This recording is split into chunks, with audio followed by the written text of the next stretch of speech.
Hello दोस्तों, कैसे हो आप लोग। आई होप आप सभी अच्छे और मजे में होंगे।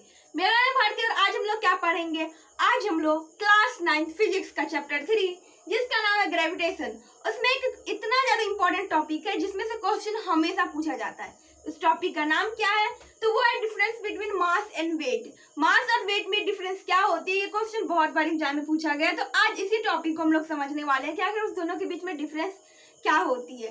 तो सबसे पहले हम लोग डिफरेंस करेंगे, तो दोनों को लिख लेते हैं मास और एक साइड लिख लेते हैं वेट।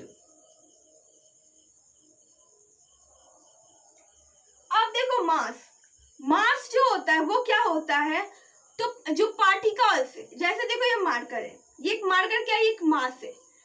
तो देखो ये कैसे इसमें मास है, देखो इसमें जितने भी पार्टिकल्स प्रेजेंट होते हैं ना, उसी के मेजरमेंट को मास कहते हैं। तो measurement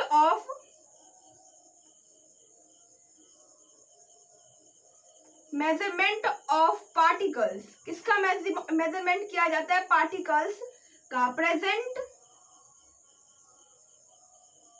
present in an object.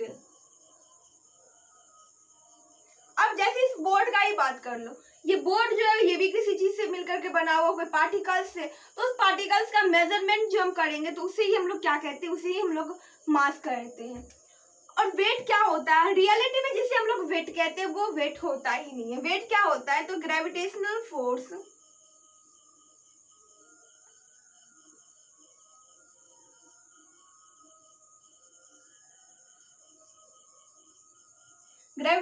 Force applied on heavenly bodies. अब आप सोच रहे हो कि यहाँ पर मैं हेवनली बॉडीज क्यों लिखी, यहाँ पर मैं अर्थ भी लिख सकती थी, प्लेनेट भी लिख सकती थी। तो ये देखिए, अगर यहाँ पर मैं अर्थ लिखती तो हम लोग यहाँ पर एग्जांपल में मून भी लेते हैं, तो moon is not earth, earth moon नहीं है। तो इसलिए मैं, और अगर मैं प्लेनेट लेती तो मून एक प्लेनेट भी नहीं है। That's why I righted heavenly bodies. Heavenly bodies में कुछ भी आ सकते, जो आप सोच सकते हो वो सब इसमें आ जाएंगे। मून लीजिए, अर्थ लीजिए, या कोई भी दूसरा प्लेनेट लीजिए, वो सब इसमें आ जाता है हेवनली बॉडीज। तो उन सब का सारा, जितने भी हेवनली बॉडीज है, सबका ग्रेविटेशनल फोर्स अलग अलग होता है। तो ये जो हमारा वेट होता है, ये अगर हम किसी दूसरे जगह गए तो ये जो होता है ये चेंज हो सकती है, मतलब कि change from place to place, या लिख सकते हैं change depend on location. Change किसके ऊपर डिपेंड करता है, लोकेशन के ऊपर। अर्थ के भी अगर किसी दूसरी जगह पर जाएंगे तो वहां पर वेट चेंज हो सकता है, बट मास नहीं चेंज हो सकता है। तो इसमें क्या लिखेंगे, डोंट डिपेंड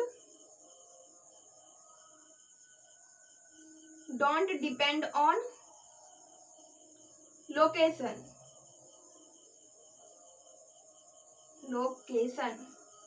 ये लोकेशन के ऊपर में डिपेंड नहीं करता है, बट ये लोकेशन के ऊपर में वेट डिपेंड करता है, मास डिपेंड नहीं करता है। ये क्या है, वेक्टर क्वांटिटी है। अब वेक्टर क्वांटिटी क्या होती है, तो इसे हम लोग बहुत बार समझ चुके हैं, फिर समझा देते हैं कि वेक्टर क्वांटिटी का मतलब होता है कि जिसका मैग्नीट्यूड के साथ साथ डायरेक्शन भी हो, वो हो जाता है हमारा वेक्टर क्वांटिटी। बट हमारा जो मास है वो है स्केलर क्वांटिटी। स्केलर क्वांटिटी क्या होती है, तो जिसमें सिर्फ और सिर्फ मैग्नीट्यूड हो, डायरेक्शन ना हो। तो ये जो मास है उसमें सिर्फ और सिर्फ मैग्नीट्यूड होता है, डायरेक्शन नहीं होती है। बट वेट में डायरेक्शन भी होते हैं, इसलिए हम लोग यहाँ पर लिखे हैं वेक्टर क्वांटिटी। अब इसकी एसआई यूनिट भी तो होती होगी, तो इसकी एसआई यूनिट की बात करें तो वो होती है हमारा, वेट की एसआई यूनिट केजी होती है। बट अगर इसकी एसआई यूनिट की बात करें तो इसकी एसआई यूनिट होती है न्यूटन, जिसे हम लोग एन से डिनोट करते हैं। या अगर इसे एक दूसरा पॉपुलर जो जिसे मेजर किया जाता है वो हम लोग बोलते हैं केजी वेट। अब आप लोग सोच रहे हो कि ये केजी वेट क्यों लिखा गया है, तो देखिए ऐसा ही से बोला जाता है, हम लोग डायरेक्ट केजी नहीं बोल सकते, यहाँ पर केजी वेट बोला जाता है, ठीक है।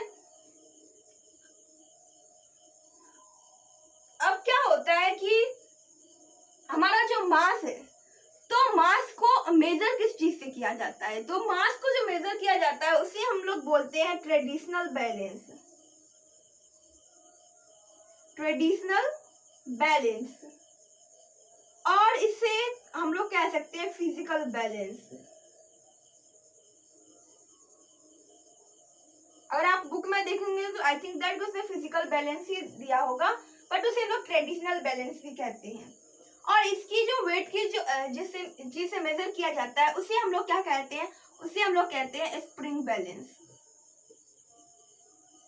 अब दोनों कैसे दिखता है उसे समझते हैं। देखिए ट्रेडिशनल बैलेंस या फिजिकल बैलेंस को सिंपल सा आप लोग जिसे जानते होंगे उसे हम लोग कहते हैं तराजू किलो। वो जो तराजू होता है ना वही होता है हमारा फिजिकल बैलेंस या ट्रेडिशनल बैलेंस, जिससे हम लोग मास को मेजर करते हैं। इतने दिन से आप लोग वेट समझ लेंगे but not that is mass, उस चीज से हम लोग मास को मेजर करते हैं। ठीक है, अगर डायग्राम बनाए तो आई थिंक दैट कि मैं इतना प्रॉपर तरीके से तो नहीं बना पाऊंगी बट आई विल ट्राई। यहाँ पर ऐसे दौरा टाइप का कुछ रहता है, कटोरा टाइप का, जिसमें हम लोग सामान रखते हैं, और इस साइड से भी कुछ ऐसा ही रहता है। ऐसे 3-4 रहते हैं जिससे उसको बांधा रहता है, और फिर यहाँ पर रहता है पकड़ने वाला रहता है ना, तो यही होता है हमारा ये तराजू किलो है। और अगर स्प्रिंग बैलेंस की बात करें तो स्प्रिंग रहता है जिससे हम लोग क्या कहते हैं कि वहां पर लिखा रहता है साइड में इस तरीके से, यहाँ पर लिखा रहता है। तो जितना स्प्रिंग नीचे की तरफ जाता है उतना यहाँ पर ये क्या हो रहता है, एक कांटे टाइप का रहता है, वो ऊपर नीचे होता है, मतलब कि जितना उस पर फोर्स अप्लाइड होता है इसके हिसाब से वो चेंज होती है। अब देखिए वेट को की जो फॉर्मूला होती है वो होती है W is equal to force. W मतलब वेट फोर्स के इक्वल होता है। आई थिंक दैट ये आप लोगों के लिए नया चीज होगा कि वेट जो होता है वो फोर्स के इक्वल होता है, और फोर्स का अगर हम लोग फॉर्मूला की बात करें तो वो क्या होता है, mass into acceleration. That's why जो W मतलब कि वेट की जो फॉर्मूला है वो भी हो जाती है हमारी मास इनटू एक्सेलरेशन।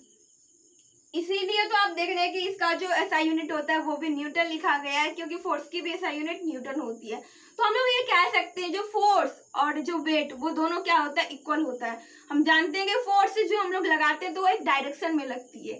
डायरेक्शन मतलब कि अगर मैं देखो और यहाँ पर कोई ऑब्जेक्ट है सपोज करो और उसे मैं धक्का दे रही हूँ, तो मैं क्या बोलूंगी कि मैं 10 न्यूटन का फोर्स लगा रही हूँ किस डायरेक्शन में, ये नॉर्थ है, तो मैं नॉर्थ डायरेक्शन में कितने न्यूटन का फोर्स, 10 न्यूटन का फोर्स लगा रही हूँ। तो एक डायरेक्शन बताई, तो फोर्स में डायरेक्शन बताया जाता है, इसलिए वो वेक्टर क्वांटिटी होती है। दैट्स व्हाई वेट भी क्या होता है हमारा, वेक्टर क्वांटिटी होता है। फोर्स चेंज हो सकती है, वेट भी चेंज हो सकती है, और ये तो स्केलर क्वांटिटी होती है। आई थिंक दैट कि आप लोगों को ये समझ में आ गया होगा। आई होप ये वीडियो आप लोगों के लिए यूजफुल रहा होगा, और इसे समझकर अगर एग्जाम में कोई भी क्वेश्चन आए तो आप उसे आसानी से बना सकते हैं। अगर वीडियो पसंद आए तो वीडियो कर दीजिएगा एक लाइक, और हमारे चैनल को कर दीजिएगा सब्सक्राइब। Thanks for watching.